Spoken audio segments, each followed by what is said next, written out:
विनाशकारी प्लान। 70 साल पहले साउथ कोरिया को युद्ध में हराने वाला नॉर्थ कोरिया और उसका तानाशाह शासक किम जोंग उन दुनिया की शांति को एक बार फिर खतरे में डालते दिख रहे हैं। 1953 में हुई जंग में 30 लाख लोग मारे गए थे। इस विनाश के बाद भी तानाशाह किम जोंग चीन और रूस को अपने घर बुलाकर विक्ट्री परेड दिखा रहा है, साथ ही परमाणु हथियारों की नुमाइश भी कर रहा है। जाहिर है तानाशाह के इरादे सही नहीं लगते हैं। यहाँ विनाशकारी हथियारों के साथ विजय परेड निकाली जा रही है। नॉर्थ कोरिया का तानाशाह किम जोंग उन बेहद खुश नजर आ रहा है। बैलिस्टिक मिसाइलों की नुमाइश, डरा देने वाले ड्रोन हथियारों की ड्रिल, यही नहीं परमाणु हथियारों की परेड।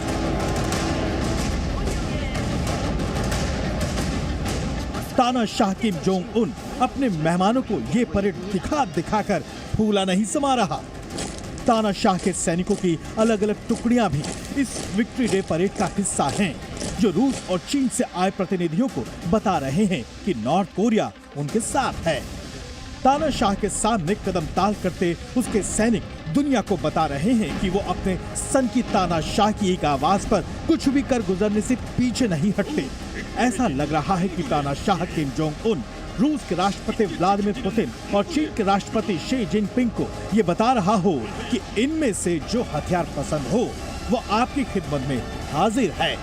इस मौके पर चीन के प्रतिनिधि और रूस के रक्षा मंत्री सर्गेई शोइगु भी मौजूद हैं। साफ है नॉर्थ कोरिया के किम सेकंड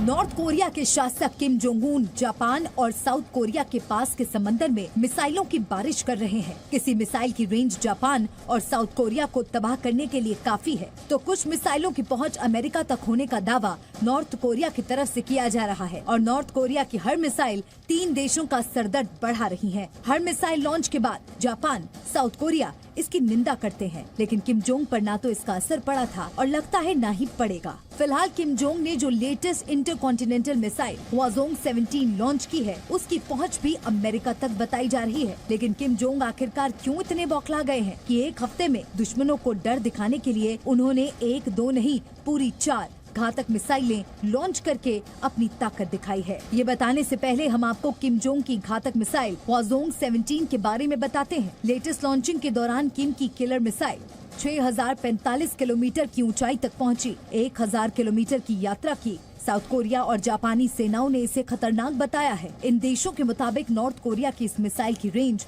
अमेरिकी सीमा तक है। हवाजोंग 17 परमाणु हमला करने में भी सक्षम है। किम जोंग की मिसाइल लॉन्च से जापान और साउथ कोरिया में खलबली है। दावा ये भी किया जाता है कि नॉर्थ कोरिया सिर्फ 33 मिनट में अमेरिका पर परमाणु हमला भी कर सकता है। इसीलिए किम की हर मिसाइल पर इन देशों की नजर है। अब आप समझिए आखिरकार किम जोंग मिसाइलों की बारिश क्यों कर रहे हैं। किम जोंग के गुस्से की 2 वजह हैं।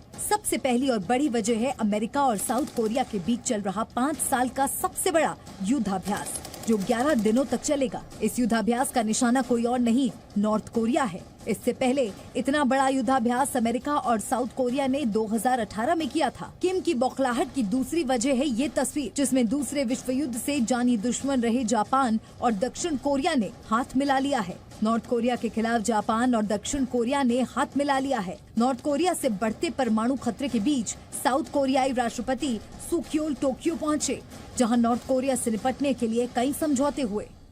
詳細については現在分析中でありますが、発射された弾道ミサイル आशक मिसाइलों की भी नुमाइश की गई जो सीधे अमेरिका तक जा सकते हैं।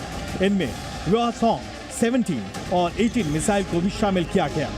सोवियत संघ टूटने के बाद से रूस का कोई भी प्रतिनिधि पहली बार नॉर्थ कोरिया पहुंचा था। प्योंगयांग पहुंचे रूसी रक्षा मंत्री सर्गेई शोइगु ने परेड में एक स्पीच पे साफ तौर पर अमेरिका पर तनाव बढ़ाने का जिम्मेदार ठहराया। यही नहीं, रूस के रक्षा मंत्री ने तानाशाह की सेना को दुनिया की सबसे ताकतवर आर्मी भी बताया। किम ने शोइगु के सम्मान में लंच का आयोजन किया और इस दौरान रूस और चीन के प्रतिनिधियों को हथियारों की प्रदर्शनी भी दिखाई।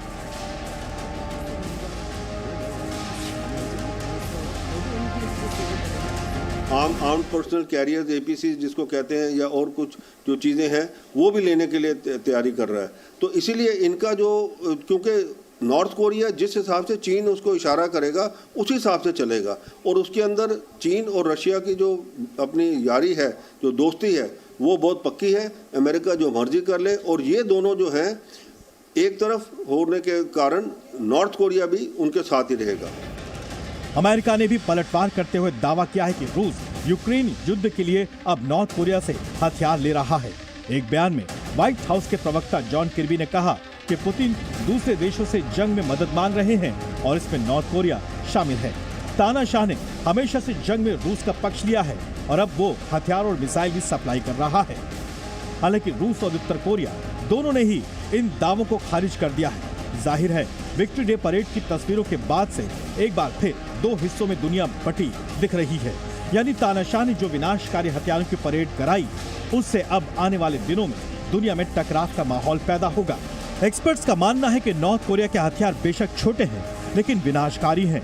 दूसरी ओर यूएन भी नॉर्थ कोरिया पर परमाणु और बैलिस्टिक मिसाइलों की टेस्टिंग को लेकर प्रतिबंध तो लगा चुका है, लेकिन तानाशाह अपनी ही मस्ती में दुनिया को संकट में लगातार डालता जा रहा है। देखिए, किम जोंग कोई नया युद्ध का खतरा नहीं पैदा कर रहा है, वो सिर्फ अगेन एक चीज़ दिखा रहा है अमेरिका को, क्योंकि अमेरिका ने उसके ऊपर भी बड़े सैंक्शन लगाए हैं और उसको बहुत मुश्किल पड़ रही है अपने जो लोगों को खाना वगैरह जो है, क्योंकि इंपोर्ट के ऊपर उसके ऊपर उसको किया हुआ है, एक सैंक्शन लगाई हैं। नॉर्थ कोरिया जो है वो सिर्फ बार बार ये जो मिसाइल छोड़ता है या और दूसरी चीज़ें छोड़ता है, वो इसीलिए छोड़ता है उनको दिखाने के लिए कि देखिए मैं कोई ऐसा वैसा नहीं हूँ, मेरे पास भी कुछ स्ट्रेंथ है।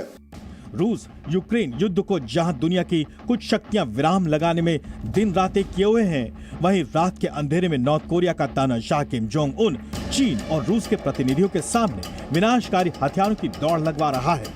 परेड में परमाणु हथियार समेत एक से एक खतरनाक हथियार शामिल किए गए।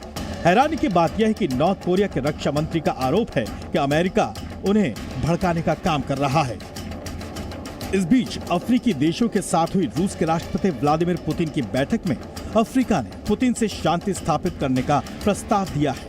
रूस अफ्रीका शिखर सम्मेलन में इस प्रस्ताव का सम्मान करते हुए पुतिन ने भी बड़ा बयान दिया है और इस प्रस्ताव पर विचार करने का मन बनाया है। Любые посреднические миссии были монополизированы